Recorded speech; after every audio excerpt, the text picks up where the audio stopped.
Today, on Independent Wrestling Profiles, we're talking with the Blood Countess Sabrina Kyle.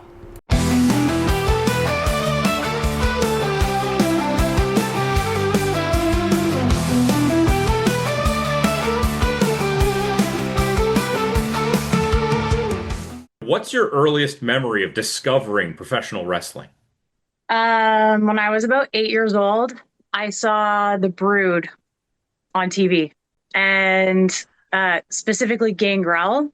That's what made me fall in love with wrestling. Just the theatrics of it, and vampires are cool, and so that's what really got me into it. As I got a little bit older, like I grew up in the system. I lived in a lot of different group homes, and wrestling was kind of my outlet. So yeah, I'd watch a lot during like 2003, 2004 into 2005 is when I started training. So I would actually do extra chores in the group home so I could stay up late to watch Monday Night Raw every week. Oh, okay, so I'm assuming Gangrel is one of your favorites. That kind of fits together very well with what I know of your character then. But was there any sort of like storylines or matches or anything really that stood out to you as just really driving forces behind that passion? Like to be honest, it wasn't like any specific match for me, and I'm sure most girls you've had on here from Canada are going to say Trish Stratus. Right. Like I always loved Trish Stratus. I got to meet her a few years ago at a Comic-Con and she was awesome. She was super nice. I, I always liked, this will sound funny, but I like seeing the girls' outfits every week, like their new outfits and their new gear.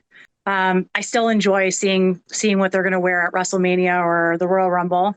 Well, I mean, that's a big part of the spectacle, the pageantry, right? I mean, costumes, entrances, music, that's all about creating these larger than life personas. Exactly. Yeah, I mean, like the one thing though, I do remember like earlier than even seeing Gangrel, I found a wrestling magazine and it had Andre the Giant on the cover.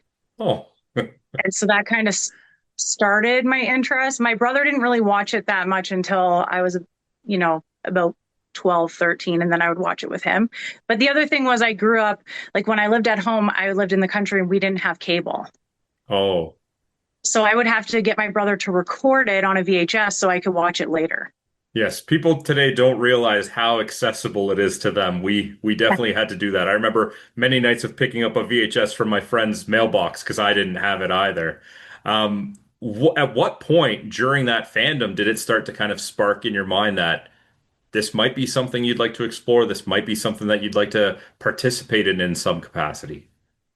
When I was 12 years old, I wrote a journal entry and my mom found it. And she still brings it up. Like my mom has kept pretty much everything throughout my entire career. But she brings it up to me like, back then we didn't have the internet to just like Google search wrestling schools in the area. And even if you did, they probably didn't have a website anyway. So she started looking and trying to find somewhere for me to go when I was 12. Realistically, now I know that I wouldn't be training when I was 12, but so that's when it really started. And then when I was 15, that's when I was really like, this is what I want to do with my life. And that just so happened I met someone in an internet cafe and they were training and they brought me to the school and that was that.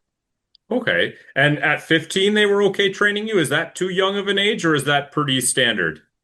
Um, so for back then, I don't think people were thinking about like my body's still growing.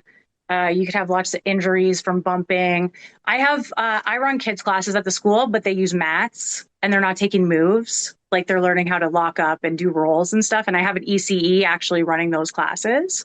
Oh. But I had girls start as young as 14, but I start them out on the mats. So, I mean, I didn't start on mats. I got beat up. I got beat up by the boys every night. Like they didn't want me there. I was the only girl. It was very obvious they didn't want me there. But looking back on it, I'm like, I don't think I'd let my 15-year-old daughter train with a bunch of men that I don't know, but things were different in 2005. So, Okay, well then let's focus on that particular journey that you had, not how it is today. So, how were you feeling about getting into that training the first few days, the first few weeks? What were some of the challenges beyond that kind of, we'll say, boys club that you were contending with? How did that journey look for you actually doing that training? I had one person there that was really kind to me. So, Ernie the Executioner Moore was one of my first trainers, and he always looked out for me and helped me out a lot. And he was super excited to have a girl there. So he helped me a lot with the guys. And then I think because I would show up, we had training 6 days a week. One of those days was an advanced class. I would show up 6 days a week and I would watch the advanced class and take notes. Oh, So okay. I think just because I was there every night and I would get beat up, and like I'm sure you've heard how training can be, you're taking bumps over and over, you're getting chopped every night because they don't want you to come back, right? I came back every night. So I think I earned a lot of respect that way. And I kind of like, I proved I wasn't just there because I was a girl and I wanted to meet guys, which sometimes that's the stigma that comes along with being a female in professional wrestling. Okay. You show your dedication through that commitment. You show it that you're there, that you're learning. So hopefully that's a stigma that's not around today anymore. So take me through, how long were you training? When was it that you actually started to, get in the ring and get some experience beyond just, taking bumps in a training session? So I trained at Living Legends Wrestling Academy. It was owned by Ricky Stardust and Ernie the Executioner Moore.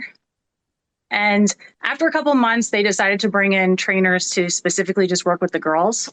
So after about, I think it was 4 months or so, another girl joined who I'm still really close with to this day. So Reggie Marley is my main trainer.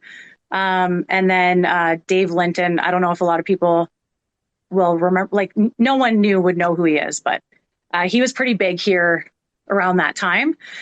They helped me a lot getting ready for matches, which I look back on my first match now and I'm like, wow, that wasn't as bad as you would expect it to be, because Reggie and Dave made sure, like, I showed up in running shoes for my first match, and Dave was like, you're not wearing running shoes. He gave me his boots and I had to wear like 10 pairs of socks to fit in his boots, but I had boots for my first match. I was training for about 8 months before I had my first match, and it was myself. My name was Sapphire at the time, and Dan Morris was my partner, and I wrestled Mercy, who was the other girl that joined, and Steve Brown. So that was my first match, was a tag. I started managing a month after I started training, and I remember all the guys were arguing over who I was going to manage because there were no other girls.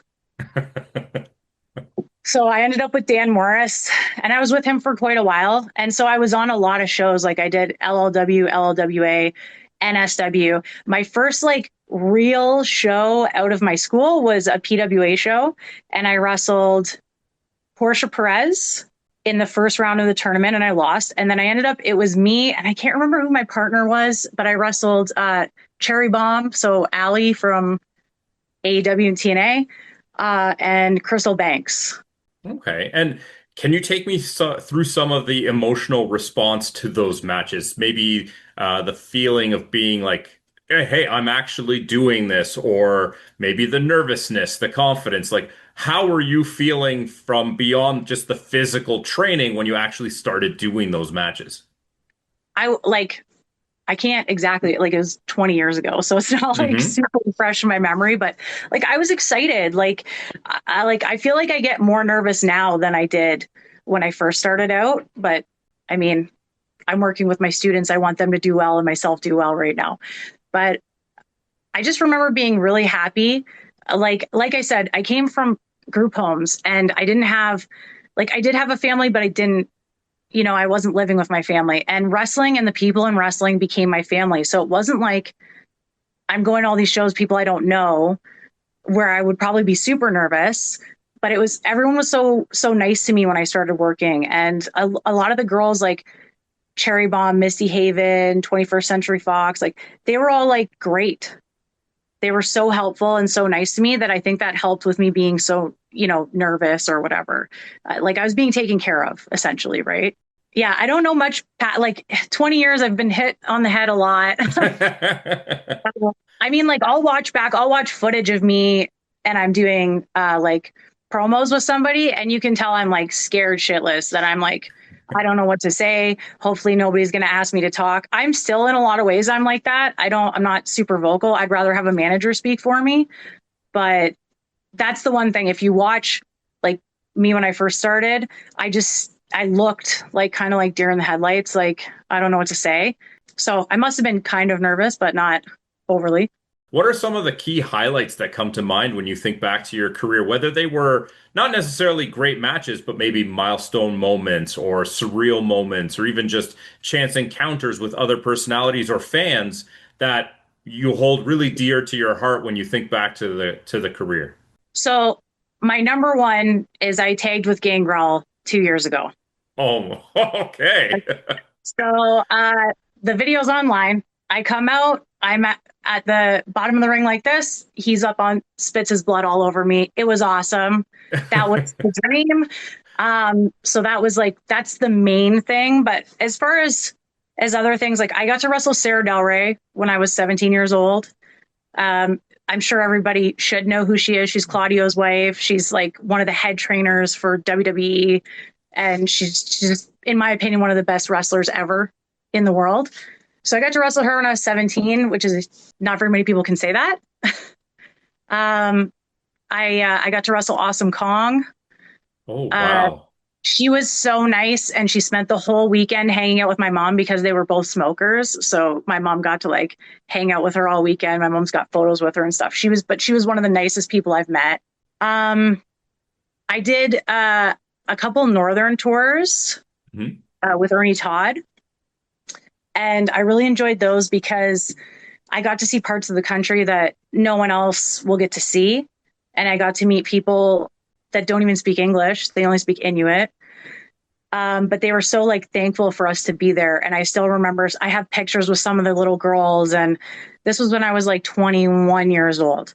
Pictures with some of the little girls who'd like make me things. I still have things that they gave me when I was on tour. So that was a really big one for me. I worked for AWWL, which was the original Sheik's company. I worked for them for quite a while from the time I was 17 till I was about 20 for Farhat Jr. And when I was working there, I met a lot of people who I would consider my brothers, like Soul Taker and Akuma and Chuck Holding, Brian Cold. Like those were guys that really helped shape who I am as a wrestler. And I still try and keep in contact with them and have them on shows if I'm bringing someone in from down there, because it's good for my students to work with those guys. Um, I, my son's seen me wrestle, so that's a big one. He doesn't like wrestling, but is what it is. My favorite match of all time that I've had would have to be I wrestled Jeff Black in a no holds barred match at PWA, and it was the first time we had wrestled each other, Mhm. and it was the first time I did anything like remotely hardcore, and it was awesome, and I had a lot of fun doing it. And then I guess, sorry, I forgot about this one. I was a heavyweight champion in Hamilton for a really long time. Oh, for a And really I long time. a really long time because COVID happened, so that counted. But Oh, so I wrestled for Courage Pro, and I never thought that I would win a heavyweight title ever. I won it in my hometown of Hamilton. Don't tell anybody that's my hometown, but um, I won it there. I was there for a long time, and then I ended up losing it to Daddy Davis in an I Quit match, and that's like probably my second favorite match ever. So I've done a lot of things. And I guess like the main one now is like I'm training people. I'm training the next generation of wrestlers, and I never thought in a million years that that's what I would be doing. And honestly, I feel like that's my calling. Like, the kids that we have come out of our school and that are in there right now, they're just great kids and they put so much in. So okay. Well, I definitely wanted to touch on that, so we might as well do it right now.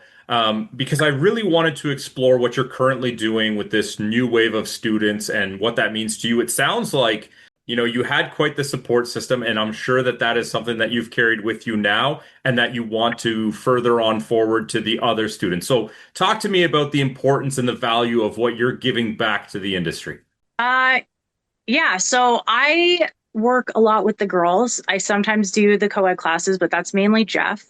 Um, I try really hard to help them with self-esteem because that's one of the main things that a lot of women deal with are self-esteem issues.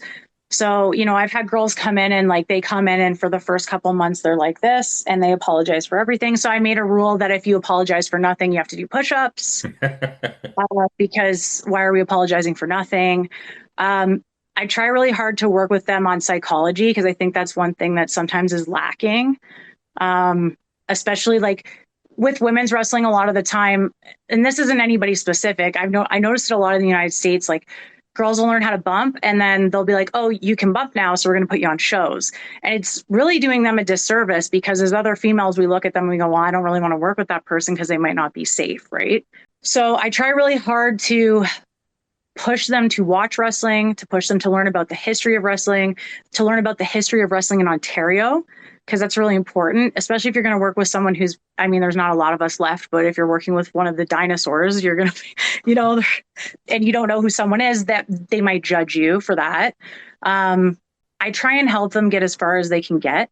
I look out for them. Like the reason I opened my school, and I'm sure this is pretty basic knowledge now, is we opened the school because of the speaking out movement, right? So we opened the school to make sure there was a safe place for people to train.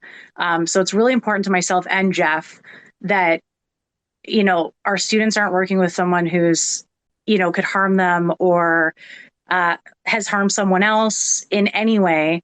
And just, you know, keeping them out of those situations or trying to help them navigate situations instead of like when we were coming in where it was just like, shut your mouth, kid, do what you're supposed to do.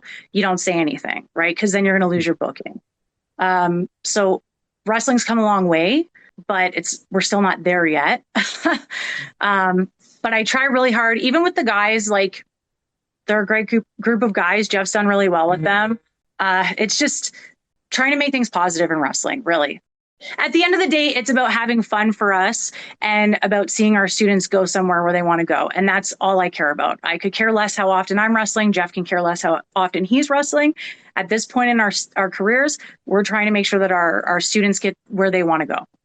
Okay, and let's talk a little bit about the progress of women's wrestling, if we can say that. It's something I've noticed a lot more on the independent scene than in the mainstream, is that women's wrestling is not as much women's wrestling, it's just wrestling.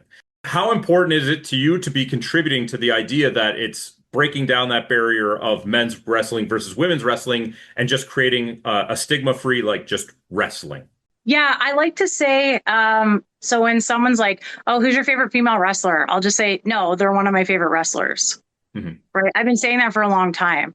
Like women can work, like I said, Sarah Del Rey is one of the best in the world.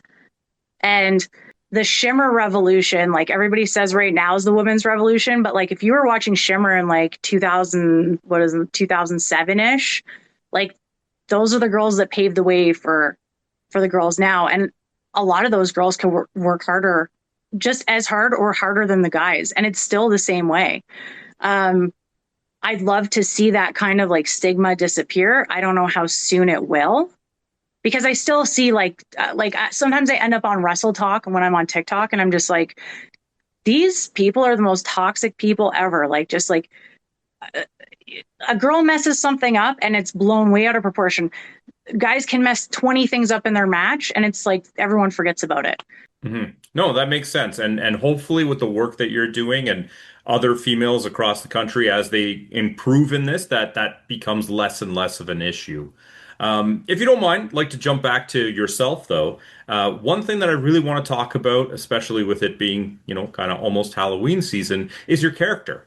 Where did the origin of that come from? Obviously, Gangrel, probably a big influence on that, but I can see a lot of horror memorabilia behind you as well. Can you talk to me a little bit about the evolution of your character? Yeah. So I started out obviously my first match was when I was 16 and my name was Sapphire and I didn't really have a personality. I just was like thrown with this guy and that's what I was doing. So, you know, I wore the typical like corset and, you know, bell bottoms, which was the thing at the time. And then I kind of found my name, which is Sabrina Kyle. Like I put Sabrina the Teenage Witch and Selena Kyle together because like Sabrina the Teenage Witch was a show that I watched. And then I kind of just did like generic like wrestling gear for quite a while. Mhm. And then Warhead said to me one time, he's like, you know, you should really try and develop like a character or something, right, to stand out. And I did a photo shoot and I did half my face was a skull and half my face was just regular makeup. Mhm. Way before Thunder Rosa. I'm gonna. Oh, okay. Um, and Eddie Osborne messaged me, and he was like, "You should do that as like a gimmick. Like you should do that." So I started doing it. I got like a corset that I could work in, and I had like plaid pants, so kind of like a punk, and then I would do half skull and whatever. And then from there, it just kind of like kept evolving. So like I obviously love horror movies. It's one of my things. And when you talk about wrestling in your character, you should have something from your life in your character because it works a lot better. So I eventually got Jason gear, and then I had Chucky gear made, and then I was doing all these different. I did a steel cage match, and I was Pinhead from Hellraiser. Oh. Um, and then COVID hit, so I was the queen of horror for quite a while, and then COVID hit. And when I was just sitting at home during COVID, I'm like, okay, like I'm just like I'm sitting here, and I'm getting older, right? Like I'm going to be 30, and no, I am 30. It's 2020. Jesus. Uh, and I'm like, I need to evolve into something else. And so like I won't say I have a fascination with serial killers because that's kind of weird, but I've always liked true crime, which I feel like a lot of people do. But the one person who really stood out to me was Elizabeth Bathory. And so she, if people aren't familiar with it, she would bathe in the blood of virgins to stay youthful. That's what they said she did anyway. So I was like, what if I took that idea and made it wrestling? So I'm like wrestling these younger girls to kind of steal their life force kind of thing, which a lot of people don't get it. They just think I'm a vampire, which is fine. I don't care. But that's what the character's based off of. And her name was the Blood Countess. Oh, So okay. I took it from there and I brought it over to what I'm doing. And then like if people think I'm a vampire, that's fine because Gangrel, I don't care. But that's where this character has come from. So it's been like a really long evolution. And I think when I first started wrestling, because that was like during like the divas era kind of, Hmm. you wanted to be pretty. All the girls were wearing booty shorts and like three bras and then like a bikini top over the bras. Like the way the girls were dressing in the indies was really weird. So I wanted to fit into that like box, but I've never fit in there. Like I've always been the girl who likes heavy metal and weird shit. And like, I'm not the person that knows how to do hair extensions or my makeup or my nails. So I never fit in. So then when I started moving towards what I enjoy, that's really when I started working a lot more. Because I think people could just see like I was enjoying it. Okay, so underlying idea of just being yourself, and I think we've all heard it before. Some of the best characters are just your own personality turned up to 11. But let's have a little bit of fun with that. You say you're a big horror fan. Why don't you recommend maybe some off the beaten path horror movies that maybe we haven't heard of before? Okay, so one of my favorite B-rate horror movies that Warhead actually put me onto is called Dead and Breakfast. Okay. It's like there's line dancing zombies in it. It's really good. I say this to the kids at the school all the time. I'm like, you can borrow the DVD, and they're like, we don't watch DVDs anymore. So I'm not streaming anywhere, but you could definitely find the DVD. Another one I liked was WrestleManiac Okay. with Rey Mysterio Sr. What?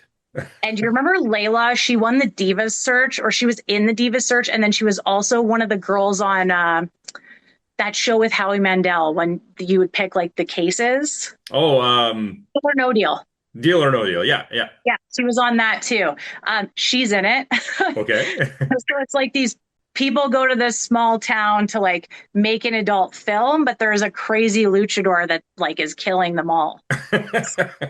Yeah, that one's a really good one. I actually, one of my friends, when I first moved to Kitchener, I lived out near him for a long time. And he just randomly one day was like, hey, what's your mailing address? And I gave him my mailing address. He didn't tell me why. And his name's Ryland. And I checked the mail and I'm like, oh, he sent me like a physical copy of WrestleManiac, which was pretty cool. Oh, that's Um, awesome. yeah, that one's pretty good. I'm not like super into B-rate horror movies. I like old slashers, like Chucky's my favorite. I like Hellraiser, Friday the 13th. But then I like Hannibal and Silence of the Lambs and movies like that too. I'm not too big into the newer ones. I can't stand Terrifier. I tried Oh, it. And yeah, me I'm like, neither. No. this is terrible. I don't like it. I have Yeah. one student, Violet Overkill, that trains at my school, and she loves Terrifier. And every time we talk about horror movies, she like brings it up, and I'm like, "You're not going to convert me. I don't like it." Yeah. Like, No. I don't like Art the Clown at all myself. yeah, But it's yeah. So I also like Beetlejuice is my favorite movie. oh, great one. Absolutely great movie. Michael Keaton, I could watch him do anything. Like I could watch him paint a wall, and I would watch it. Um, and then I like weird movies too, like One Flew Over the Cuckoo's Nest. I wouldn't know. I mean, that's pretty It's well-known it, movie. I know. it's a Jack Nicholson movie, but yeah, so I like pretty much everything, but I don't like the weird, like random gore for no reason horror movies. I'm with you on that. Exorcist scares the shit out of me. I won't watch it. All right. Well, let's just jump back into wrestling real quick here before we call it a day. But I do like to ask everybody kind of what's still on your bucket list that you'd like to accomplish, whether that is as a performer or as a mentor. What would you like to see wrestling still provide you in the next little while? Myself as a performer, I'm 35. Hmm. Like I've been doing this for a long time. My knees are going like we've been talking. I've been having issues with my head and dizziness and stuff like that. My back, my shoulders, having a lot of problems. So myself, there's not really anything that I mean, aside from being in the ring with Trish Stratus, that would be like the one thing that I would be like as a worker, that's what I would want. I mean, There I you got go. my dream, which was the Gangrel thing, but I would really love to see one of my students, her ultimate dream is to be a professional wrestler, and I'm sure you can guess which one of my students it is. So Sydney Wild Wild West, Hmm. he busts her ass every time she's in a ring. She doesn't even have to be on the show. She'll be there at 6 a.m. to help load the ring with Jeff, and she'll be out till 3 a.m. if she has to load the ring back into the school. Like and this is like the other girls haven't said to me, that's what I want to do. I want to be a pro wrestler. That's my dream. But Sydney has, and she works really hard. And if she doesn't make it, like that would be a travesty. She's so good and she's such a nice person. She deserves it. So that would be my ultimate thing to see as a wrestler. That would be the biggest accomplishment out of everything I've done in the past 20 years would be to see her make it to where she wants to go. I'd like to put this on the record as well. I've seen her compete a few times over the last year, and I think that she is fantastic. Thanks. So before we sign out, I'd like to ask everybody the same question, and I'm sure you have a wealth of advice, but if there's just one key piece of advice that you could give somebody who is maybe on the fence about getting into the industry, or, if you could hypothetically go back and talk to a young version of yourself who was just starting out on your journey, what's the most important piece of advice that you would wish you could give them? So I'm a very opinionated person. I always have been. There's a lot of people in the industry that don't like me because I'm very opinionated. And I just happen to be a girl, which makes it worse. But the one thing I tell people, and this doesn't include any sort of things that are going on that shouldn't be going on, but as far as being in a locker room, as far as being at a school, the best thing you can do is keep your eyes and ears open and your mouth shut. If you don't like somebody, doesn't matter. You don't say anything. You got to stay humble, um, and understand that this is a business and it's an industry, and a lot of people aren't your friend. They're looking out for themselves as well, right? So you have to look out for yourself, and the biggest thing is you need to believe in yourself. And if somebody's giving you opportunities, take them. Don't ever say, oh no, I'm not ready for that. Like if someone says, are you ready for TV tomorrow? Yes, absolutely. Even if you have no fucking clue, absolutely. I'm ready. I can do it, because that's how you're going to make it. But honestly, the biggest thing is networking, meeting people, being kind to people, and not saying anything to anyone. Have your like little things that you think about people and write them down in a book, or tell your mom who's not going to tell on you. But don't talk badly about anybody to anybody in a locker room, because it will always get back to that person.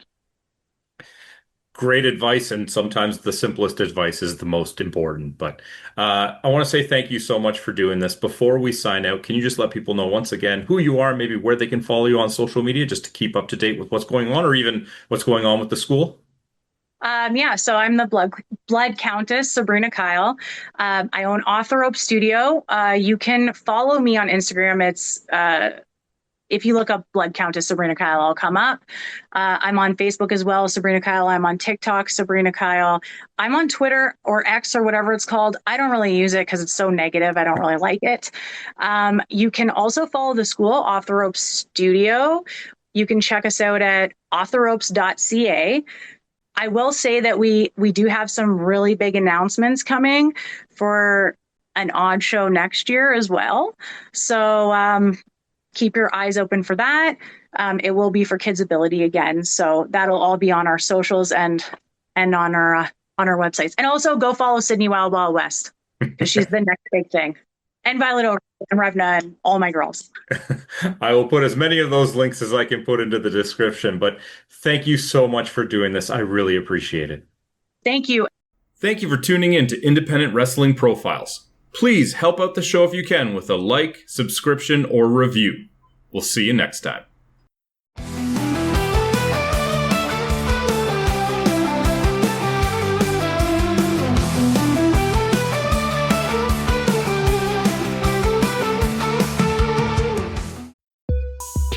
This program is a proud part of the Swear to Pod Network.